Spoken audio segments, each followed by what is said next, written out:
Estamos en una serie de escuela dominical que hemos titulado Columna y Baluarte de la Verdad. Esa frase la habíamos encontrado en nuestra serie expositiva de la primera carta a Timoteo, en el cual dice el apóstol Pablo a Timoteo: estas cosas te escribo para que si tardo sepas cómo debes conducirte en la casa de Dios, que es la iglesia del Dios viviente, columna y baluarte de la verdad. Y entonces decíamos, la iglesia tiene un propósito en su existencia, y esta iglesia debe aprender por qué estamos aquí y para qué estamos aquí. Y vamos a ir viendo muchas cosas al respecto de esto. Pero la primera cosa que vimos es, la iglesia existe para adorar a Dios.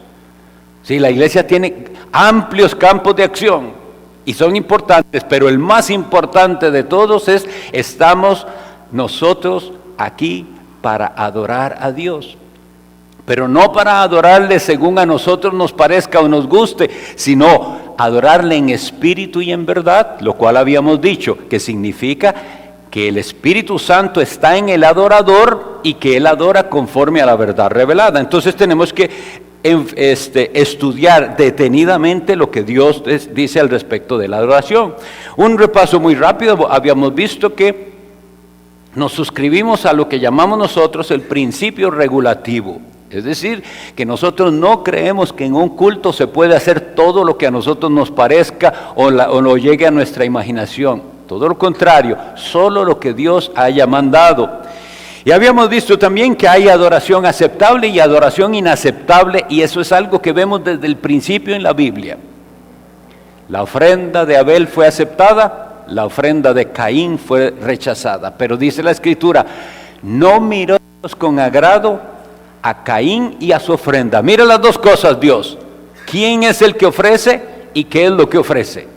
Pero miró con agrado a Abel y a su ofrenda. Luego vimos en el ejemplo de Nadab y Abiú de Levítico 10, la importancia de hacer las cosas como Dios dice y no como a nosotros nos parece.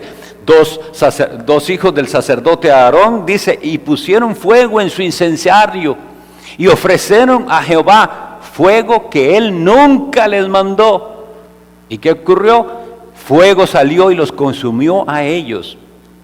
Y también vimos que las buenas intenciones no van a ser, es decir, que no es suficiente tener buenas intenciones. En la ocasión en que David llevaba el arca del pacto, el arca de Jehová, la estaban llevando en una carreta, uno de los levitas, llamado Usa, cuando vio que el arca se iba a caer, él se atrevió a tocarla para que no se cayera.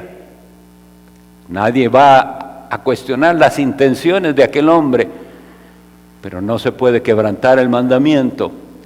El arca no se puede tocar. Había que llevarlo solo por los levitas, con unas barras, para lo cual todo se había especificado. Entonces vimos esas cosas que son riesgos en la adoración y que hoy en día siguen siendo para nosotros riesgos, hacer las cosas a nuestra manera. Entonces va a ser algo muy interesante de ir a la Escritura. Y yo les digo, ¿les interesa este tema? Porque como les decía, hay gente muy interesada en otros temas, pero ¿le interesa a usted saber qué dice Dios? ¿Cómo Él debe y merece ser adorado? Lamentablemente el enfoque del moderno, de muchas iglesias, es así. Está en, nos reunimos para recibir. Y la gente viene con esa intención y se les anima, venga porque usted va a recibir. En realidad la adoración es algo que se da. ¿Entiende? Nosotros nos reunimos para dar algo a Dios. Ya no las ofrendas del antiguo pacto, sino nuestra adoración. Esa es nuestra ofrenda. Ahora, claro que sí, recibimos también bendición de paso. Pero nosotros tenemos que entender, venimos a adorar. Pregunto, ¿le interesa este tema? Y si le interesa, ¿por qué le interesa? Porque tampoco es la intención que usted ahora sepa para entonces ir a decirle a los demás, nosotros lo hacemos bien, ustedes lo hacen mal. No se trata de eso. No se trata de alimentar nuestro orgullo de conocimiento. Se trata de que ustedes y yo tengamos el gozo de adorar a Dios mejor, con mayor entendimiento de lo que hacemos y por qué lo hacemos. porque la palabra del Señor así nos manda que nuestro culto debe ser racional.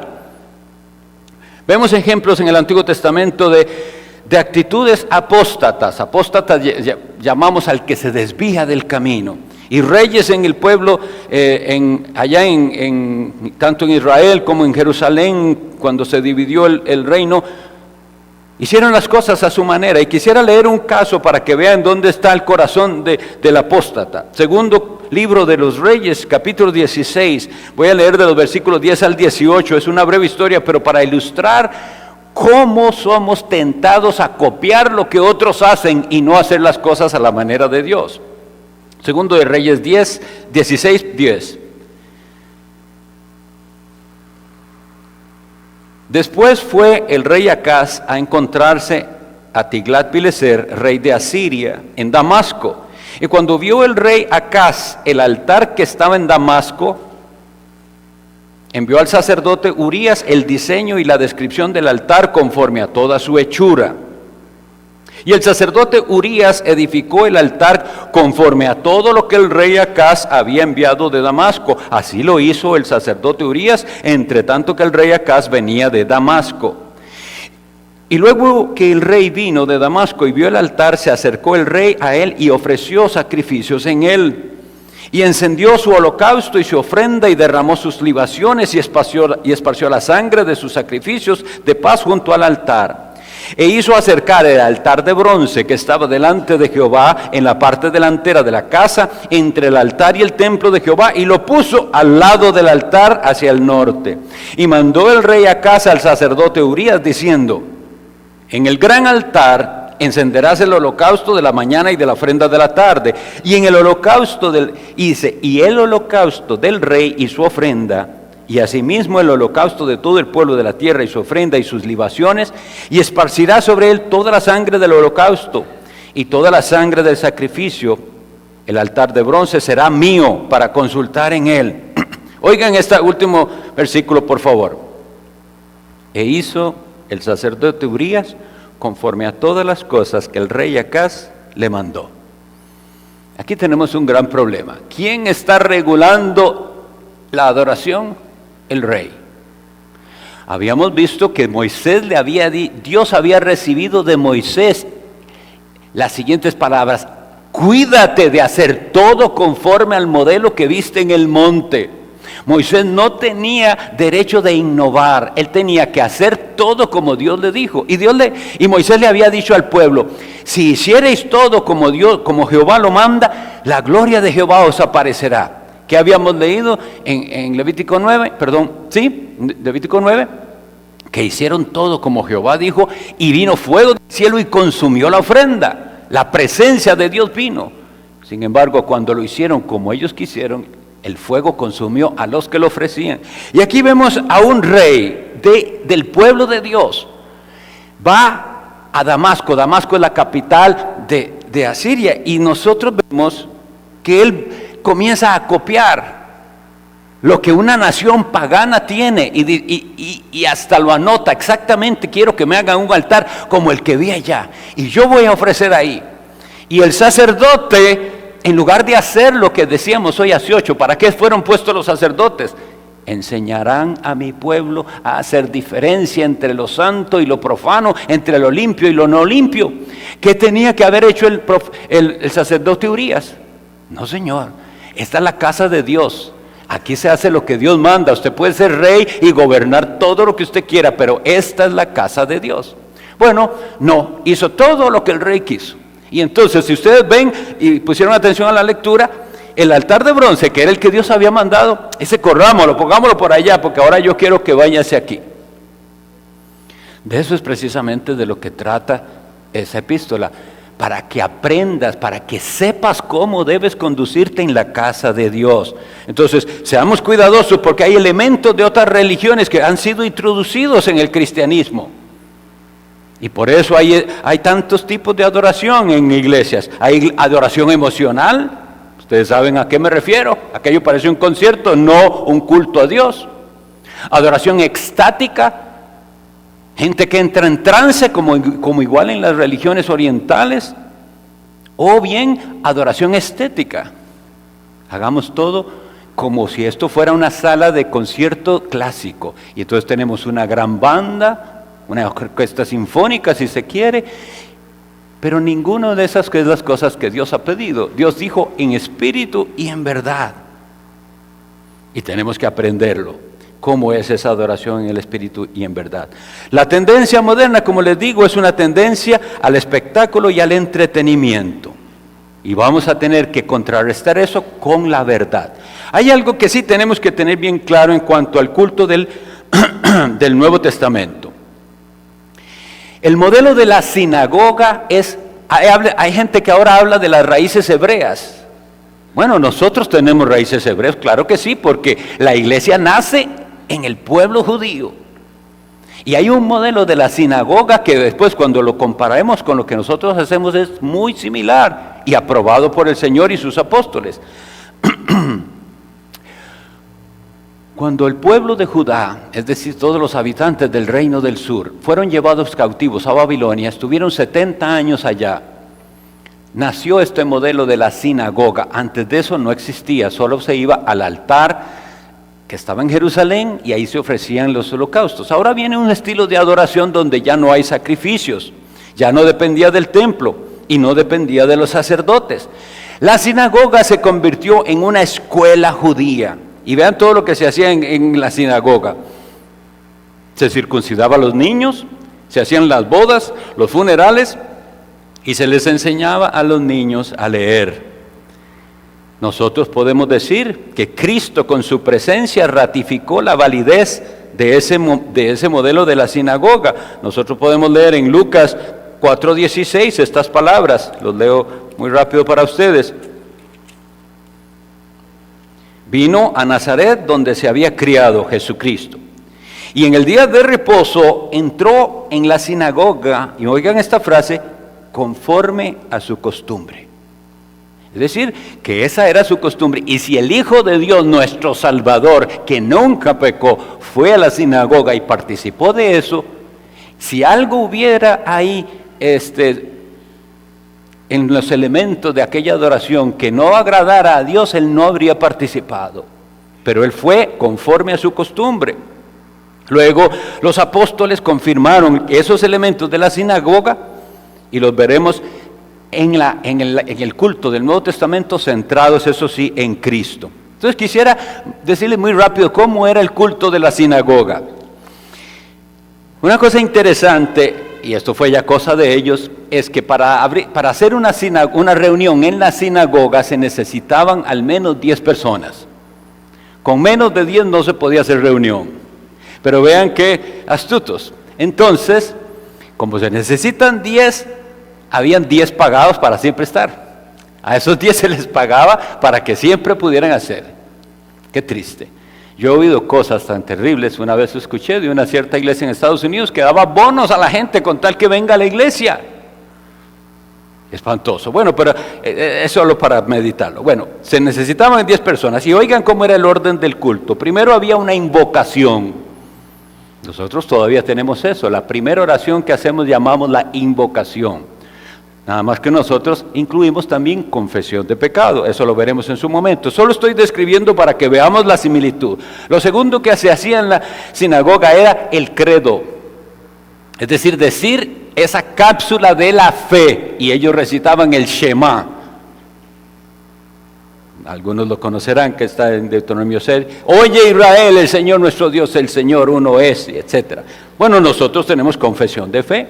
La oración de las 18 bendiciones le llamaban ellos. Incluían alabanzas. Luego tenían la lectura de las escrituras, porque vean que ahí dice, y se levantó a leer. Tenían la predicación. Tenían la recitación del Kadish, que eso era una bendición a Dios, al bendito. Y eso lo recitaban todos. Tenían el canto de los salmos y finalmente la bendición final, que era la bendición que encontramos en Números 6:24. Jehová te bendiga y te guarde. Jehová haga resplandecer su rostro sobre ti y tenga de ti misericordia. Jehová haga resplandecer su rostro sobre ti y ponga en ti paz. En el modelo del Nuevo Testamento veremos que esos elementos los encontramos y son ratificados. Quisiera por favor que abran la Sagrada Escritura en los Hechos de los Apóstoles capítulo 2.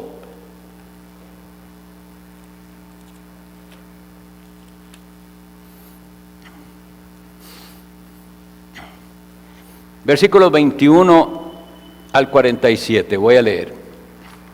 Está describiendo la vida práctica y cúltica de la iglesia primera, que llamamos. La iglesia ha existido desde siempre. La iglesia incluye todos los santos del Antiguo Testamento. Sin embargo, hablamos de la iglesia del Nuevo Testamento después de Pentecostés. Ya vino el Espíritu Santo, ya se dio la promesa de que Dios iba a venir a habitar en su pueblo. Entonces dice así, Hechos 2:41, así que los que recibieron su palabra fueron bautizados y se añadieron aquel día como 3,000 personas y perseveraban en la doctrina de los apóstoles, en la comunión unos con otros, en el partimiento del pan y en las oraciones. Y sobrevino temor a toda persona y muchas maravillas y señales eran hechas por los apóstoles. Todos los que habían creído estaban juntos y tenían en común todas las cosas y vendían sus propiedades y sus bienes y los repartían a todos según la necesidad de cada uno, y perseverando unánimes cada día en el templo y partiendo el pan en las casas, comían juntos con alegría y sencillez de corazón, alabando a Dios y teniendo favor con todo el pueblo. Y el Señor añadía cada día a la iglesia los que habían de ser salvos. Antes de interpretar este texto debemos ser cuidadosos como nosotros nos acercamos a la Biblia. Hay cosas que la Biblia lo que está haciendo es describir lo que sucedió. Y no debemos pensar que lo que está diciendo es normativo. Es decir, no tenemos que nosotros hacer exactamente lo que se está describiendo. En este texto hay partes así. Hay partes que simplemente se nos está comentando qué hacían ellos en las circunstancias que tenían. Y hay otras partes que sí son normativas para nosotros. Entonces, por ejemplo, nosotros vemos un cierto orden que nosotros haremos bien en copiar o hacemos bien en copiar porque no hay alternativa. Dice, ¿cómo es que la gente es recibida en la iglesia? Dice, recibieron su palabra y fueron bautizados. Eso coincide con todo lo que el Nuevo Testamento pide para que alguien se una a la iglesia. Recibe la palabra, es bautizado y entonces es recibido en la iglesia. El versículo 42 sí contiene cosas que nosotros llamamos elementos de la adoración. Los vamos a estudiar en este momento. Y las otras cosas que dicen ahí son descriptivas, no se nos da como que sea algo, un mandamiento para nosotros. Por ejemplo, el vender las propiedades y los bienes y traerlas a los pies de los apóstoles. Eso es algo bueno y todo el que desee pudiera y debe ayudar con sus bienes a los necesitados, pero no es normativo, no se nos dice en el resto de la Escritura o en el ejemplo apostólico que eso tengan que hacer siempre las personas. En estas circunstancias lo hicieron y nosotros en circunstancias de necesidad esperaríamos tener la misma conducta, que los que tienen traen para que los que no tienen. Y de hecho el principio está. Nosotros siempre creemos que la iglesia debe tener lo necesario para los necesitados. Pero bueno, vamos a la parte de la adoración que está en el versículo 42.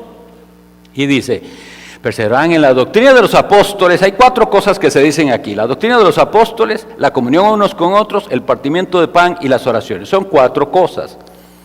Y de cada una de ellas tenemos confirmación apostólica en otras partes de la Escritura. Por ejemplo, para perseverar en la doctrina de los apóstoles tenemos en 1 Timoteo 2 y en 1 Corintios 14 que la Biblia debe ser leída y predicada. Para lo que se llama aquí la comunión unos con otros, nosotros tenemos muchos pasajes, pero en particular 1 Corintios 16 del 1 al 2.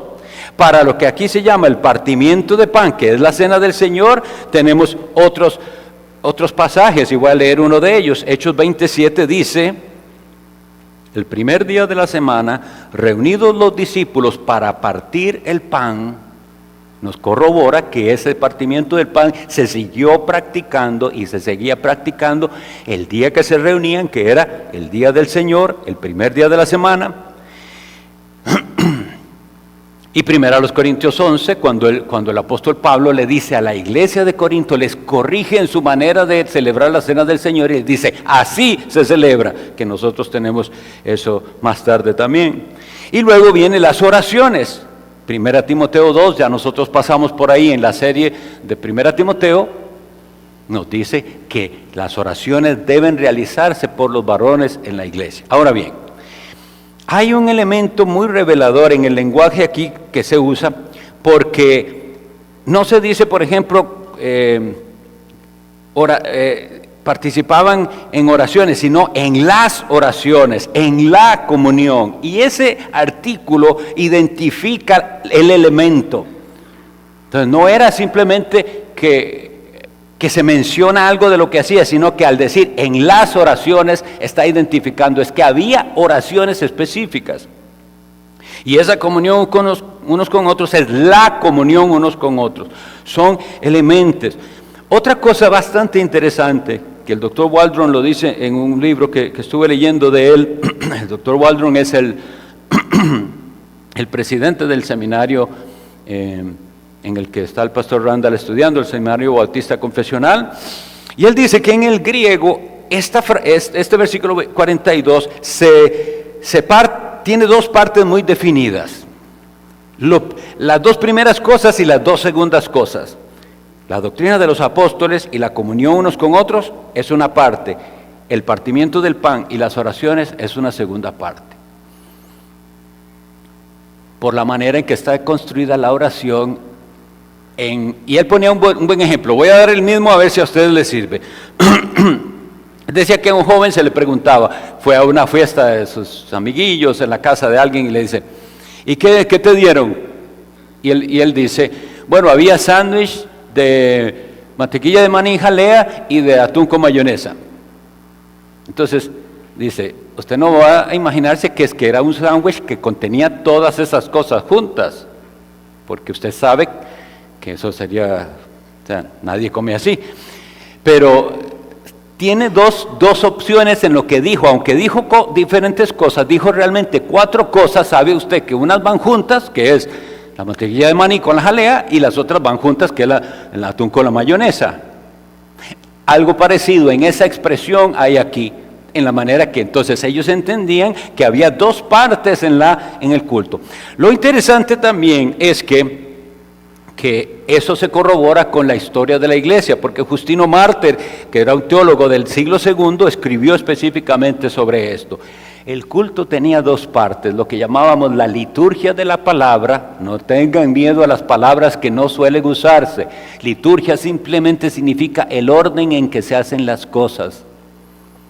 Había liturgia de la palabra y había la liturgia de la Eucaristía. Igual otra palabra que ya se las he ido explicando, es una palabra griega que significa la acción de gracias. Entonces, si lo queremos decir en español, es simplemente el orden del culto de la palabra y el orden del culto de acción de gracias, que incluye la cena del Señor. Es interesante, si ven aquí ustedes también, que aquí no se menciona cantos. Nosotros vamos a ver al respecto de eso, pero qué interesante que tampoco Justino Mártir en su apología incluye todavía los cantos ahí, como algo indispensable o necesario. Y vean que hoy en día, en muchas iglesias, si no hay música, no hay culto. Lo dan como un elemento indispensable. No era así. De hecho, en el siglo XVII, dentro del movimiento puritano hubo toda una controversia y les digo, en aquel tiempo usted para defender su posición usted hacía escritos serios, largos. No es como las discusiones de hoy en día que la gente dice 2, 3 palabritas y a ver quién ganó. Era un estudio muy serio, meticuloso de los idiomas originales, de los contextos, y había 2 bandos, quienes decían no deberíamos cantar y otros que decían deberíamos cantar. Ya, yo lo cuento porque yo sé que hay gente que ni por aquí le pasa que hubo algún momento en la historia de la iglesia, de los 2000 años que tienes la iglesia de estar en este mundo, el que los líderes no sabían, no estaban seguros si el elemento del canto era válido o no en lo que se hace en el culto. Nosotros venimos de la rama que afirmó que era válido y necesario que hubiera canto, pero mi punto es, hoy en día el cristiano normal ni siquiera se cuestiona si algo de lo que en su culto, en la iglesia que va, hace, Dios lo manda o no lo manda, Dios lo aprueba o no lo aprueba. Simplemente voy y hago lo que hago por tradición, porque así me dijeron que lo tenía que hacer, sin ningún respeto por Dios y reverencia por el que estamos adorando. Eventualmente en la serie yo voy a estar explicando nuestra renuencia, es decir, no estamos favoreciendo el uso de muchos instrumentos, no estamos favoreciendo en nuestra iglesia el uso de música especial. Aquella hermana tal canta muy bonito, venga cante, y esas cosas de tipos así. No estamos favoreciendo, más bien estamos en contra de todas esas prácticas que hay ahora en las iglesias, que danzan en las iglesias, que aplauden en las iglesias. Pero no se trata simplemente de que no nos gusta o no es nuestra manera de hacer, es que vamos a ver en la Biblia por qué eso no debemos hacerlo. Y bueno, estudiaremos también que cómo el cántico es válido, pero también veremos las condiciones para que ese canto sea aceptado y cuál música y cómo nosotros tenemos que aprender. Hermanos míos, si ustedes no aprenden, y generación nueva, si ustedes no aprenden, ¿qué va a suceder cuando ya los pastores no estén y vengan otros líderes nuevos? Ustedes tienen que saber bien claramente por qué nosotros hacemos lo que hacemos y por qué no hacemos lo que no hacemos. Insisto, no se trata de que con esto vamos a criticar lo que hacen allá y lo que hacen en República Dominicana, no es eso. Es que nosotros tenemos que tener bien claro cuál es nuestra posición bíblicamente. Y entonces, eso nos va a identificar. Es una iglesia, la iglesia esta debe ser una iglesia que practica una adoración regulada por las Escrituras. Y Dios nos ha de enseñar a través de esta serie cómo adorarlo mejor. Una de las cosas que debemos aprender en este estudio es a distinguir entre las partes de la adoración, los elementos y las circunstancias. No se trata simplemente de identificar los elementos de la adoración e incluirlos. Y ya, hacemos esto, ya estamos bien. Debemos entender lo que estamos practicando. Debemos practicar una adoración verdadera, con devoción. El apóstol Pablo nos dice en Romanos 12: así que, hermanos, os ruego, por las misericordias de Dios, que presentéis vuestros cuerpos en sacrificio vivo, santo, agradable a Dios, que es vuestro culto racional. Pensemos un momentito en este versículo. El apóstol Pablo nos está hablando en un lenguaje que simboliza la adoración antigua, porque en la adoración antigua se hacían sacrificios. Debía uno traer un sacrificio para acercarse a Dios. El sacerdote miraba aquella ofrenda, veía si era aceptable y la ofrecía dependiendo el para qué. Recuerdan que había diferentes sacrificios y diferentes razones para esos sacrificios, expiatorios, o ofrendas de paz, etcétera, reconciliación, mucho. Pues lo traía y ofrecía el sacrificio, pero ahora nos dice que lo que traemos en sacrificio es nuestro cuerpo. Así que para adorar usted tiene que traer su cuerpo. No está bien eso de la gente que se da el permiso de yo lo veo por internet. Obviamente que es una gran ayuda para el que no puede de verdad. Hoy hay hermanos que se ausentaron y sé que van a hacer eso, se conectan y en espíritu se unen a nosotros en la adoración. Eso es diferente, eso es una razón de causa mayor, etcétera. Pero no es algo que se elige como algunos, que no se unen a la iglesia, pero entonces tienen su canal religioso o su canal de YouTube donde ahí me alimento yo. Aquí dice que usted tiene que con su cuerpo adorar y tiene que traerlo a la adoración. Recuerden también que habíamos visto hoy hace 8 que Dios dijo: no ofrecerás tu sacrificio en cualquier lugar que se te ocurra, sino en el lugar que yo escogiere. Y en aquel lugar era inicialmente el tabernáculo, luego el templo de Jerusalén, y luego vimos que el templo actual de Dios es la iglesia, no refiriéndonos a 4 paredes de un edificio, sino a la iglesia reunida. Vosotros sois el templo de Dios, dice el apóstol Pablo. Pero entonces sigamos viendo lo que nos dice aquí. Tenemos que presentar nuestros cuerpos en sacrificio vivo. Entonces, hay un elemento ahí que falta en la adoración moderna, y es sacrificio. Oiga, el sacrificio es por definición algo que cuesta.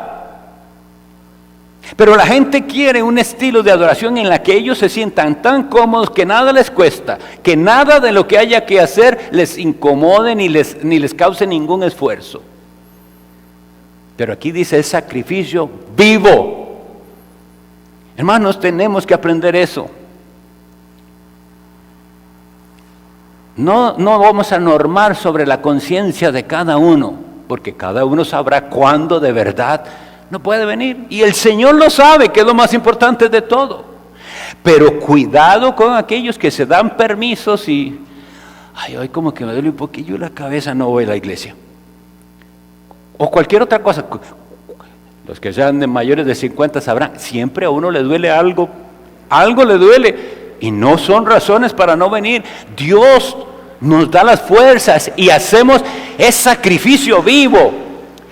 La carne no quiere venir a orar, la carne no quiere venir, menos a un culto donde no hay banda, ni bailarinas, ni nada.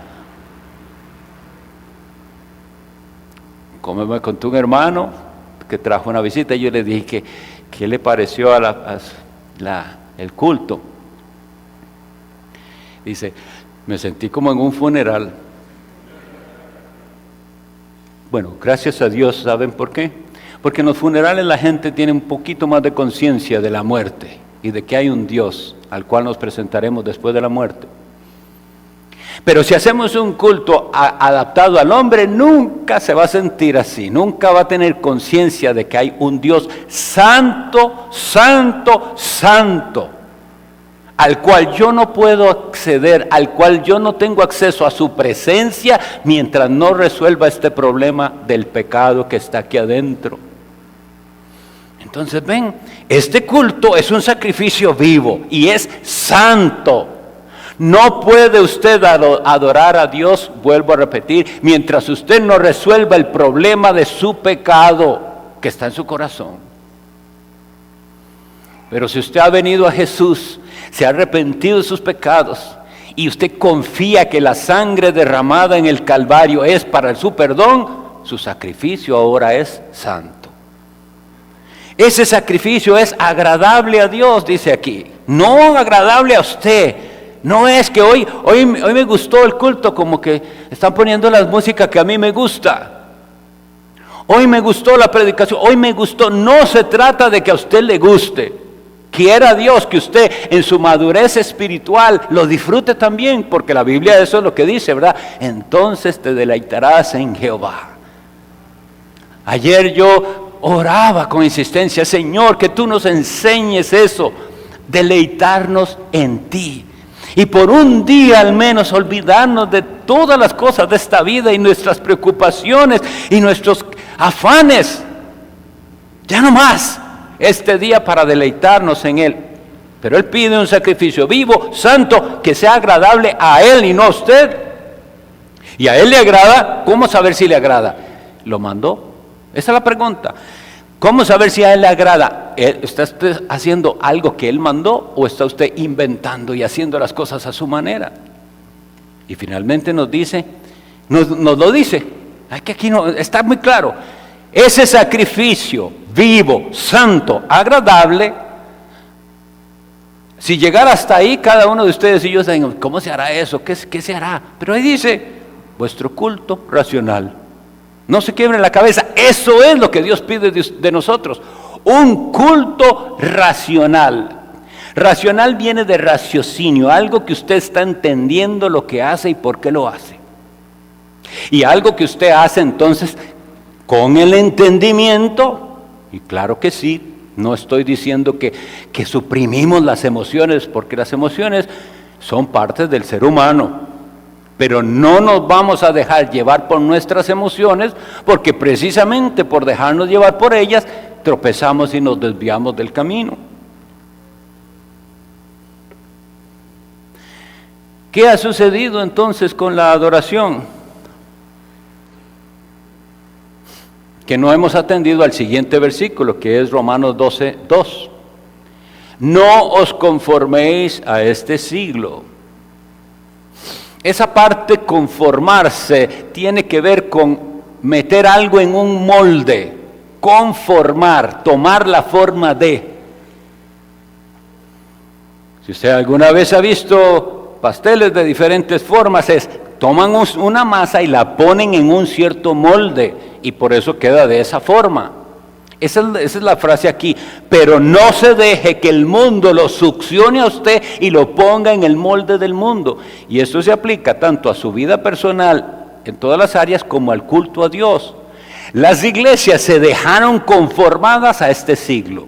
¿Y cómo lo puedo decir? Porque miren, al punto de que iglesias grandes en los Estados Unidos, antes de abrir su superiglesia, hicieron una encuesta en todos los alrededores y le preguntan a las personas, si aquí se abriera una iglesia y usted tuviera intención de ir, ¿qué clase de música le gustaría? ¿Qué le gustaría que hubiera? ¿Órgano o piano o banda? Entonces, vamos a ver. ¿Y cómo le gustaría que fuera el sermón? ¿20 minutos, 30 minutos o 15 minutos? Y se hace, ¿qué están haciendo estos? Conformándose a este mundo. Nadie quiere seriamente estudiar la Biblia, sino que nada más soportan al predicador un ratito que hable, y si habla ya demasiado ya no lo aguantan más. Pero eso es conformarse a este mundo. Se espera de ustedes, mis hermanos, y de mí, que tengamos un esfuerzo mental al llegar a la adoración. Esto no es algo mecánico, yo llego, hago lo que tengo que hacer, me paro, me siento, leo. No, usted está involucrado en su entendimiento. Y entonces nosotros vamos a ir en esta serie, parte por parte del culto. Y van a ver, mis hermanos, ¿a ustedes les parece? Y sé que es nuestro sentimiento porque nos solemos comparar con los que están peor que nosotros. Y si nos comparamos con iglesias que están peor que nosotros, nos sentimos bien. Pero cuando nos comparemos en este estudio con lo que Dios pide, veremos, ay, cuánto nos falta. Nos falta. Pero iremos viendo los elementos de la adoración. Iremos viendo las circunstancias de esa adoración, que es diferente. Rápidamente, para concluir, esto lo vamos a ver más ampliamente, cada parte en su momento. De hecho, no en una sola clase. La palabra de Dios debe ser leída y proclamada. Y sin embargo, el lugar y la postura son circunstancias. Si usamos amplificación o no, son circunstancias. Dios debe ser adorado con cantos de alabanza. Pero si lo hacemos usando un himnario o un programa de mano o proyectando, son circunstancias. ¿Cuántas canciones? En el ejemplo de Cristo nos dice una, y algunos pensaron que eso era normativo y solo se podía cantar uno al final y ya, porque en Mateo nosotros leemos, y habiendo cantado el himno, salieron. ¿A qué hora se celebran los cultos? ¿Cómo decidirlo? Depende de las circunstancias de cada iglesia, siempre y cuando tengan la reunión del día del Señor, que es indispensable. y siempre y cuando entiendan que los ministros son indispensables en el culto. Si solo vamos a decidir a qué hora hacer el culto, y los pastores decimos, nosotros a esa hora no podemos, ya eso debería decirle a la iglesia, no puede ser a esa hora, los pastores son indispensables en el culto. No podemos decir, hacemos el culto a tal hora, el pastor no puede venir a esa hora, pobrecito.